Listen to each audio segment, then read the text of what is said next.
Good morning, everybody. Well, today's talk is about recommendations of establishing end-of-life care unit. And uh, many of the principles that applied to end-of-life care, they are equally applicable now to other patients who have, regardless of their prognosis. So the title now is palliative medicine, which was earlier used to be end-of-life care. Well, history of palliative medicine, the word palliative comes from the Latin word to clothe, which refers to covering up of symptoms such as pain. We all know about Florence Nightingale, how she helped uh, soldiers in the war scenario, but it was Dame Cicely Saunders who first founded the modern palliative medicine movement and hospice movement, and she established first hospice, St. Christopher's Hospice in London. And she was the pioneer in hospice care and end-of-life care. Palliative care is an interdisciplinary approach that is focused on providing symptom relief and decision-making support to patients with serious illnesses. The field has actually broadened from a focus on patients at the end of life to include patients with serious illnesses, whether they are going to die, whether they are suffering from a life-limiting disease or not, that is not the consideration. There's a WHO definition of palliative care or palliative medicine. It's an approach that improves the quality of life of patients and their families, of course, facing the problems associated with life-threatening illnesses through the prevention and relief of suffering by means of early identification and impeccable assessment and treatment of pain and other problems such as physical, psychosocial, and spiritual. That is the WHO definition of pain, and WHO is very actively involved in management of critically ill patients and the terminally ill patients. There are certain, an illness has many facets, but there are certain common areas of focus for palliative care, and these are symptom management, family support, and aid in decision making, which we'll be talking about in the next few minutes. Why is palliative medicine needed? Well, we have a lot of aging population all over the world, and medical advancements have made have prolonged life, and there's a growth in number of patients who have chronic illnesses. So all these patients have certain commonalities, like they have multiple comorbidities, they have repeated hospitalizations, and life expectancy is usually less than 1 year. In the developed countries, they soak up a lot of healthcare budget, and WHO has implemented a public health strategy for palliative care, which incorporates policy, drug availability, which is very important, morphine and opioid availability is important for these patients, and education to customize and integrate palliative care throughout the globe. Well, why is palliative medicine needed? Well, patients with serious illnesses have a significant symptom burden, and most often it involves pain, dyspnea, anxiety, and depression.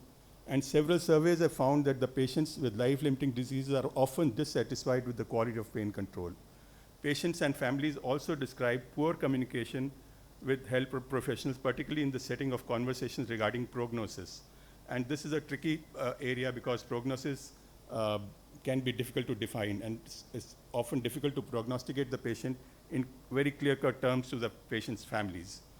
So palliative care, with this emphasis on symptom management and goal setting, attempts to address these concerns. A country's death rate indicates the total number of deaths per year. We are going to discuss the magnitude of the problem. 60% of all dying patients will need palliative care based on the frequency of major symptoms such as physical pain, anorexia, fatigue, depression, and other socioeconomic, existential, and spiritual issues. So caring relatives may also be included among those whose quality of life will also improve with the provision of good palliative care. And depending on the local cultures, the number will vary of caring relatives. In general, death rates vary between 3 and 15 persons per 1,000 or 3,000 to 15,000 per 1 million people. So multiply this specific death rate per million by the number of million people in the population. Take 60% of the above figure. This is the approximate number of patients needing palliative care.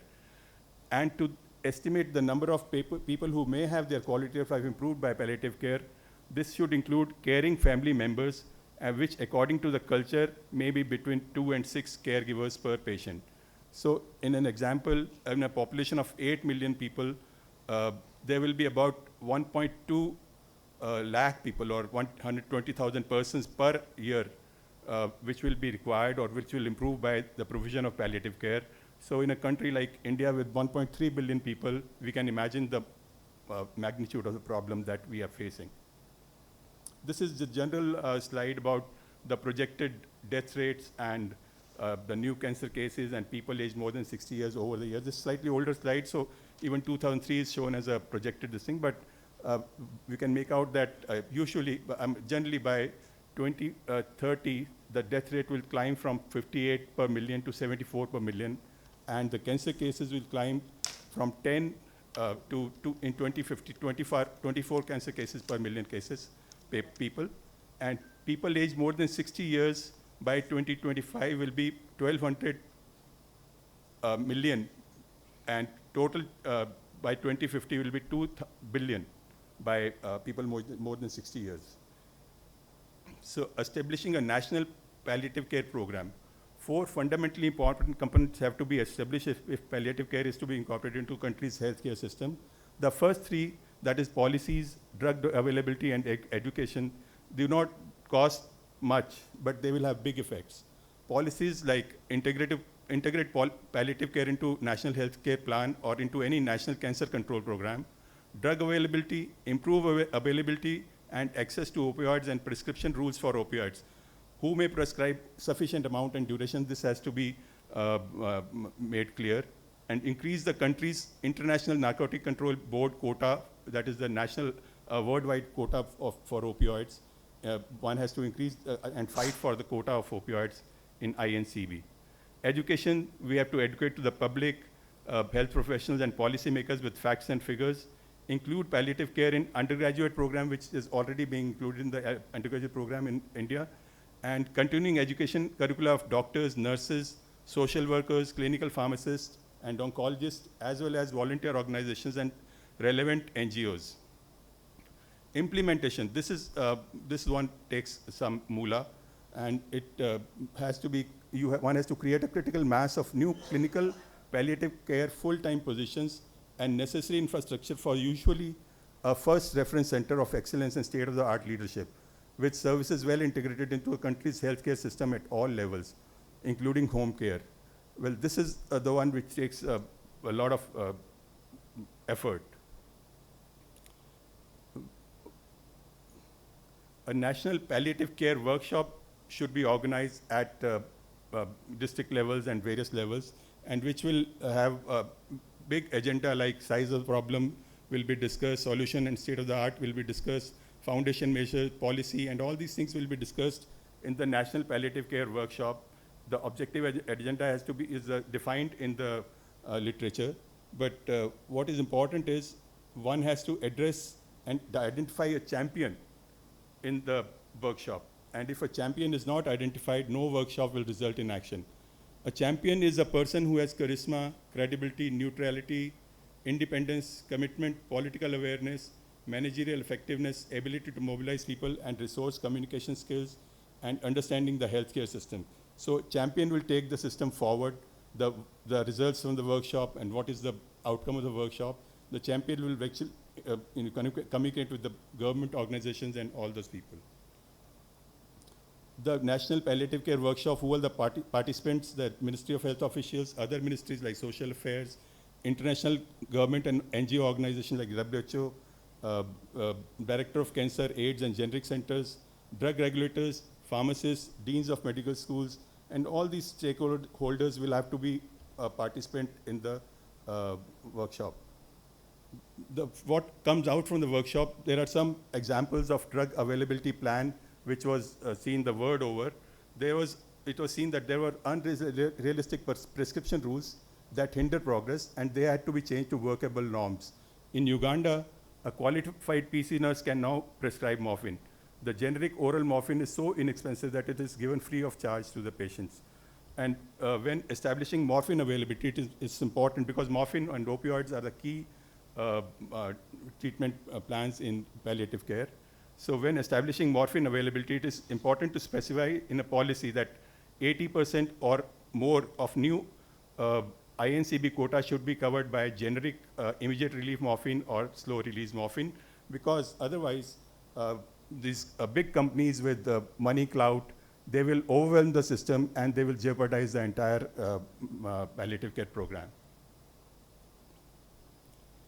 This is about how a morphine need will be calculated. Uh, anyway, the key point for success is coordination of the measures taken. Education without availability of drugs will not have the desired effects, nor will adequate drug availability without the necessary education. So many years of work in India never achieved any meaningful pain relief coverage because morphine availability was not matched with education and bedside training in palliative care. However, the combination of morphine availability and bedside training, there was a significant increase in the number of patients treated with opioids and opioid consumption. This is the neighborhood network in palliative care in Kerala, India. The Kerala model has been lauded the world over and has set an example for resource-constrained and resource-poor countries to emulate. What are the salient features of Kerala model? It succeeded in making palliative care a movement of people taking responsibility and ownership for care of the terminally ill in their society. It established high ethical standards covering most of the terminally ill. It demonstrated an alternative to existing over-medicalized, over-specialized, institutionalized, and in the long run, unaffordable care of the dying. It showed financial self-sustainability and showed that social support, psychological support, nursing care, and partial medical management can be done by the community.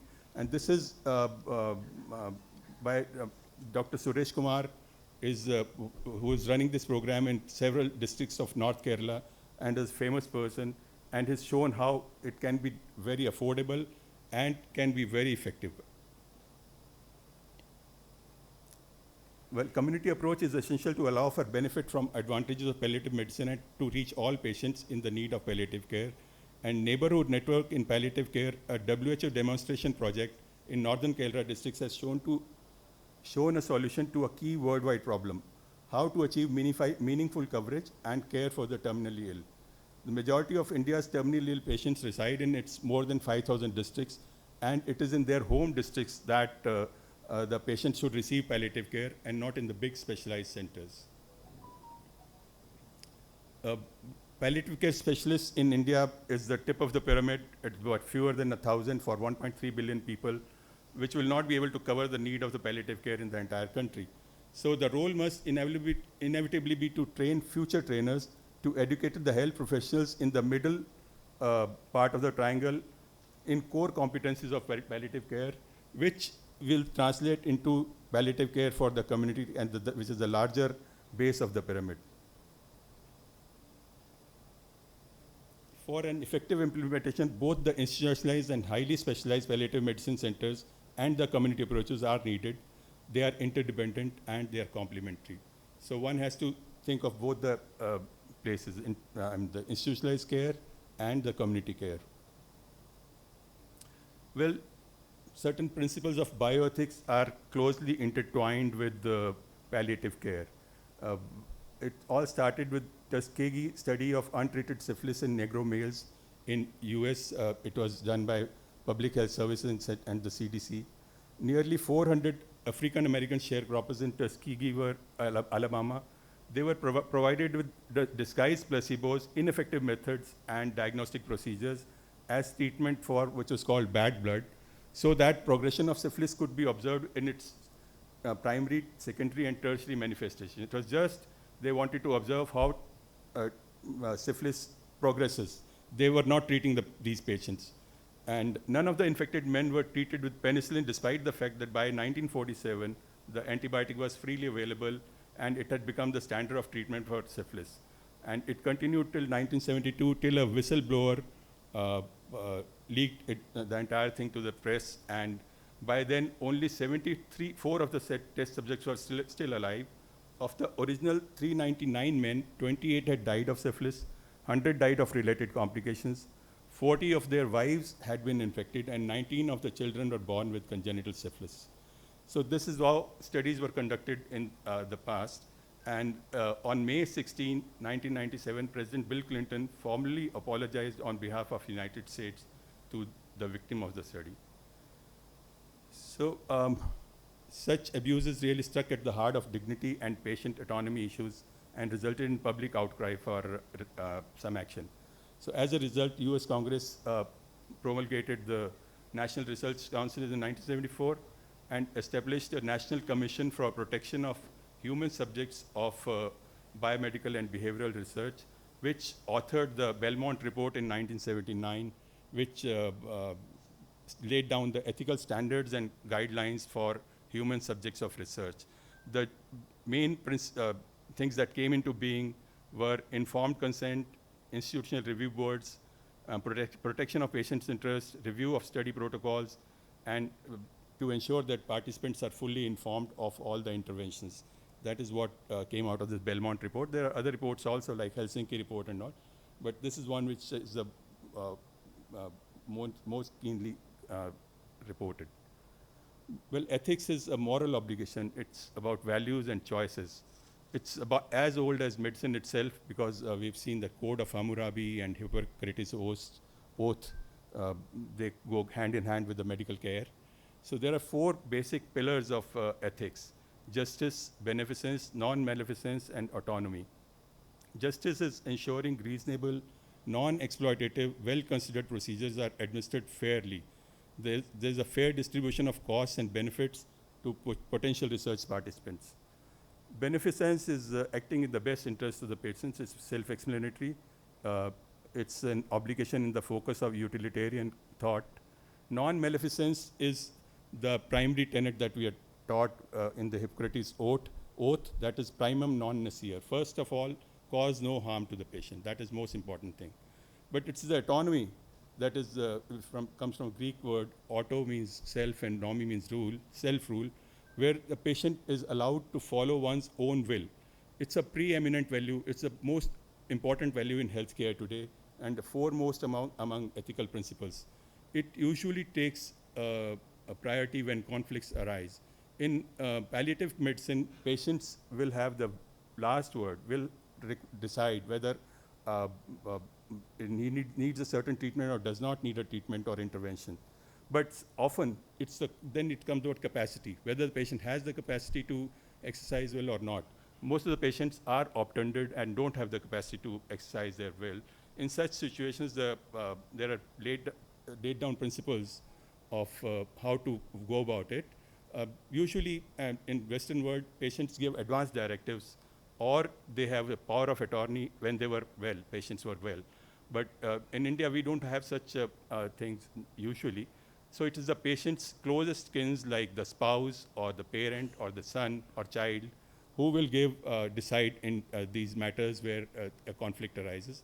But often it is the shared decision between the treating teams and the patient's family who will decide what is the future course of action in a certain situation when disputes arise. Hospice and palliative medicine became a recognized subspecialty in the US in 2006 with the first board exam in 2008. And students from 10 medical specialties, including anesthesia, are eligible. And there are the list of centers which in India offer now MD palliative medicine, which is a 3-year supervised program. And there's a list of centers offering DNB in palliative medicine, which is again a 3-year program, which is supervised training program. So we have also come made some headway in the palliative care thing. Now, palliative care versus primary versus, there's a distinction which has been made between the primary and the specialist medical care. Primary palliative care includes just basic pain and symptom management, as well as discussions about prognosis, goals of treatment, and resuscitation status. Whereas specialized palliative medicine includes management of refractory or complex symptoms, as well as facilitation of conflict resolution among families, staff members, and treatment teams related to goals of care. So there is a distinction between primary but usually it's just one palliative care. Several aspects of illness, there are like disease management, physical symptoms like pain and other symptoms, psychological pain, issues, social issues, spiritual, practical, loss, grief. So all these issues, they put a lot of load on the uh, palliative medicine expert. So the palliative medicine expert has to really don uh, 6 thinking hats and 6 action shoes, and has to be at the same time a professional communication expert, a collaborator, manager, healthcare advocate, and a scholar at the same time. So all these are core competencies of a palliative medicine expert. Again, the palliative care teams are, the standard teams like physicians. Usually the palliative care teams involve medical expert, nurses, social workers, spiritual advocates, and additional professionals who provide expertise to the palliative care teams like anesthesia and pain experts, pharmacists, rehabilitation therapists, and psychiatrists. Now this can be really palliative care in surgical units. You have 3 models. You have a consultative models, whereas a specialist palliative care team makes recommendations to the primary physician regarding the care of the patient. Integrative model, where the surgeon or intensivist identifies and addresses issues related to the palliative care without specialist inputs. And there is a hybrid model that combines the 2 approaches. That they also exist, but which is the most effective model is not clear at this point. When do families consider important? What do families consider important in the end of life communication? A majority of family members consider trust in the treating physician, which is very important, and truthful communication about patient's illness. They don't want, some wishy-washy statements that patient is going to get better and this and that. They want truthful communication about patient's illness, and this is what they trust as the most important factors in receiving quality of end-of-life care. And communication framework is very important. One has to actively listen and validate patient concern, assessing the understanding of the patient, whether the patient is understanding or the families are understanding what you're talking, and a recommendation or comprehensive conversation guide developed by synthesized data collected in multiple qualitative studies include the following elements, like set up the conversation, assess understanding and preferences, share the prognosis at all times, and explore key topics like goals, fears, worries, source of strength, critical abilities, the trade-offs, whether you want this or that, and family understanding. Then close the conversation, document your conversation, and communicate the same to the key clinicians. That is what the communication framework in a palliative care is. This is the value framework for end-of-life conferences, where this guides how to conduct a conference with the family members. You value and appreciate what family members says, and you acknowledge the emotions that this is a sad time for the family. You listen actively. Remember to be silent and give the family members also time to speak. To understand, you gain an understanding of the patient and ask the patient the person who is as a person. So can you tell me about father, what kind of person he is? So that creates a rapport with the family members. Elicit questions. Ask family members what are their concerns and what all they want to know. Do you have any questions? Like that. And Spikes is the framework for breaking bad news. You have a setting which it has to be a quiet setting in a private space, large enough for all the participants. Perception, assess the perceptions, participants' understanding. What have doctors told you till now about your wife's illness, like that, all these questions. Invitation, ask how much information is desired. Some people will like all the details, and others will just like the big picture, and they'll be happy with that.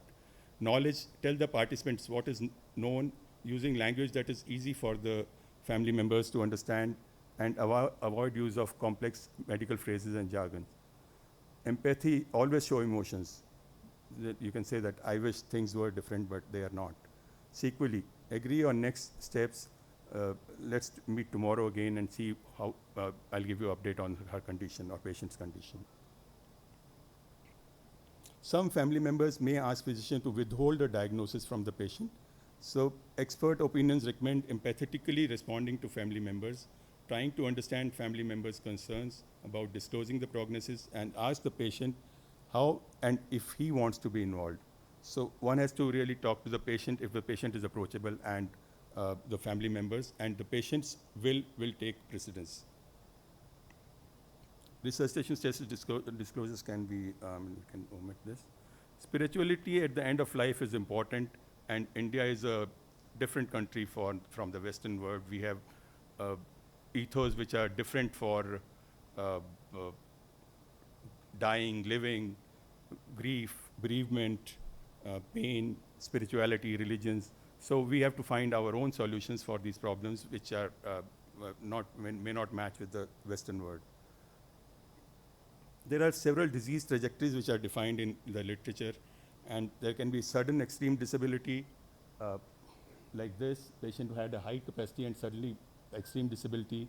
This can be a terminal illness where there's a gradual loss of function, and there can be, vacillating course. There are the phases of decompensation and then improvement, decompensation like COPD and CHF, so, and finally death. And there can be, from a very low level of functionality, patient dies gradually.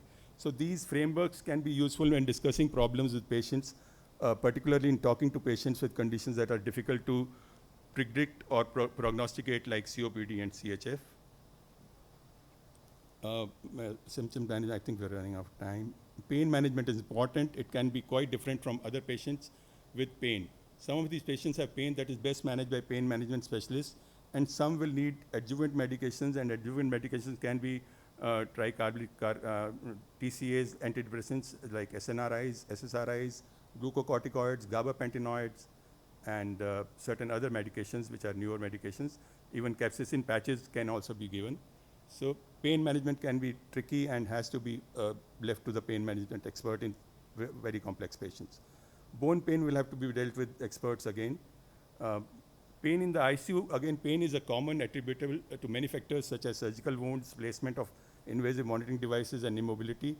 Pain is also difficult to assess in ICU because the trachea is intubated of the patient and the patient is unable to speak. But there are pain scales or scores which are available, like behavioral pain scale and critical care pain observation tools, which are validated methods for assessing pain in ICU. The commonalities among these pain tools are assessment of facial expression, body movement, and synchrony with ventilators, which will tell you about how much pain the patient is having. Nausea and vomiting is common in these patients, and they are they have to be treated in the usual manner, like ondansetron, dexamethasone, and even NK1 antagonists like aprepitant.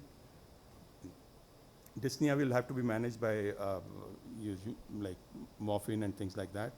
Depression, anxiety, again, SSRIs and MAO inhibitors may be given if the patient has a longer life expectancy, because the onset time is 1 to 2 months usually. Delirium will again be common in these patients and will have to be addressed by psychiatrists. When overview, well, India has a huge burden of people suffering from life-limiting illnesses. It's estimated that in India, the total number of people who need palliative care is 5.4 million per year. Though palliative care was introduced in India 30 years ago by Dr. Suresh Kumar in Kerala, it is still in its infancy, with less than 1% of patients having access to palliative care in India. And India ranks at the bottom of quality of death index in the overall score. Because of problems that are particular to India, like population density, poverty, disease geography, restrictive policy regarding opioid prescription, workforce development at the base level, limited national palliative care policy, and lack of institutional interest in palliative care. But on a national level, in recent years, we saw several palpable changes, like national palliative policy conferences and amendment of parliament of the National Narcotic Drugs and Psychotropic Substances Act, which made morphine availability more easy. In the end, I would like to say that it is a couplet by Ghalib, कहूँ किससे मैं कि क्या है, शब गम बुरी बला है, मुझे क्या बुरा था मरना अगर एक बार होता. It is the suffering that is entailed by 100 little deaths before dying. That's what palliative care takes care of. And it does not hasten death, it does not prolong death. Death will come at its own time, but the suffering that is entailed in the death process is taken care by the palliative people. Thank you.